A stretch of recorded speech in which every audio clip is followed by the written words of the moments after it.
غدا تحت ظل لوائه المعقود اللهم ربنا اللهم اوصلنا الى خير مقاصدنا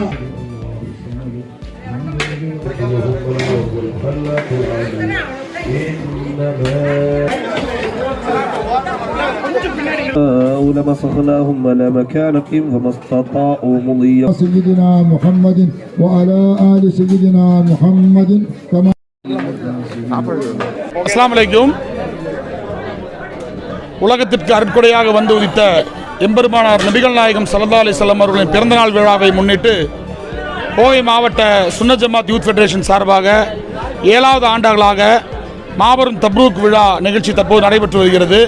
இந்த நிகழ்ச்சியில் பார்த்தீங்கன்னா சுமார் 1500 கிலோ குஸ்கா, 10,000 பேர் உணவக்கூடிய இந்த குஸ்கா வந்து ஜாதி மதம் ஏதுமின்றி அனைத்து மக்களுக்கும் ஏழை பணக்காரர் என்ற வித்தியாசம் இல்லாமல் இலவசமாக நாங்கள் வழங்கிட்டு வர்றோம்.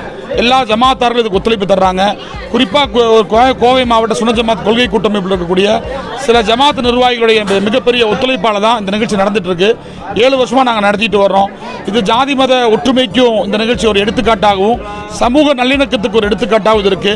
ஏன்னா எம்பெருமானார் நபிகள் நாயகம் ஸல்லல்லாஹு அலைஹி வஸல்லம் சொல்லியிருக்கிறாங்க, நீங்கள் உணவு அளிக்கும் போது ஜாதி மதம் பேதம் இல்லாமல் அனைவருக்கும் உணவு கொடுக்கணும், பசித்தவருக்கு உணவளிங்கிறது எங்களுடைய இஸ்லாமிய மார்க்கத்தின் கடமையாக இருக்கிற காரணத்தினால நாங்கள் கடந்த 7 ஆண்டுகளாக ஏழை மக்களுக்கும் பணக்காரர்களுக்கும் பாவங்களுக்கும் அனாதைகளுக்கும் ஜாதி மதம் இல்லாமல் எல்லாத்துக்குமே நாங்கள் உணவு கொடுக்குறோம். இன்ஷா அல்லாஹ் அடுத்த வருஷம் இன்னும் சிறப்பாக செய்கிறதுக்கு நாங்கள் முயற்சி எடுத்துருக்கோம். நிகழ்ச்சியை பொறுத்தளவு உலகம் முழுவதும் மிகச் சிறப்பாக நடக்கும். ரபியுல் அவ்வல் மாதம் 12ஆம் தேதி நடக்கும். அரபு மாதத்தில் ரபியுல் அவ்வல் பிறை 12 வந்து நபிகள் நாயகம் பிறந்தாங்கிறதுனால அந்த பிறந்த நாளை முன்னிட்டு உலகம் முழுவதும் நடக்கும். குறிப்பாக தமிழகத்தில் பார்த்தீங்கன்னா கோவை மாவட்டத்தில் இருக்கக்கூடிய அனைத்து பள்ளிவாசல்களிலும் நேற்று இரவு வந்து நபிகள் நாயகத்துடைய புகழ் மாலை படித்து எல்லாத்துக்கும் உணவு வழங்கியிருக்காங்க, நேர்ச்சைங்கிற சீர்னி வழங்கியிருக்கிறாங்க. அதன் தொடர்ச்சியாக இன்று நிறைய மஸ்ஜிதுகளில், நிறைய பள்ளிவாசல்களில், நிறைய அமைப்புகளின் சார்பாக எல்லாத்துக்கும் உணவு வழங்கியிருக்கு. அதன் தொடர்ச்சியாக தான் கோவையில் நடக்குது. இது எல்லா ஜமாத்திலையும் நடக்குது. குறிப்பாக எல்லா கோயம்புத்தூரை பொறுத்தவரை எல்லா பள்ளியும் விமர்சனம் நடக்குது. வந்து பார்த்தீங்கன்னா எல்லா பள்ளிவாசலும் இந்த மதரசா மாணவர்கள் குழந்தைகளுடைய டஃப் நிகழ்ச்சி, ஊர்வல நிகழ்ச்சி மிக சிறப்பாக நடக்குது. அதுக்கு கோவை மாநகர காவல்துறை முழு ஒத்துழைப்பு நல்கி இருக்கிறாங்க.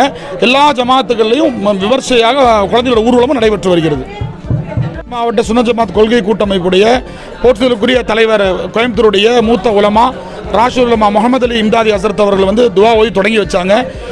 நிகழ்ச்சியில் கலந்து கொண்டவங்க பார்த்தீங்கன்னா மஸ்ஜிதுல் ஜன்னாவுடைய பொதுச்செயலாளர் ரியாஸ் ஆஜியார், அதே மாதிரி மஸ்ஜித் இப்ராஹிமுடைய பொதுச் செயலாளர் மரியாதைக்குரிய ரஃபீக் ஆஜியார் அவர்கள், சுன்னத் ஜமாத் கொள்கை கூட்டமைப்புடைய பொதுச் செயலாளர் இனாயத்துல்லா ஆஜியார்கள் மற்றும் உலமாக்கள் உமராக்கள் நிறைய பேர் கலந்து கொண்டாங்க.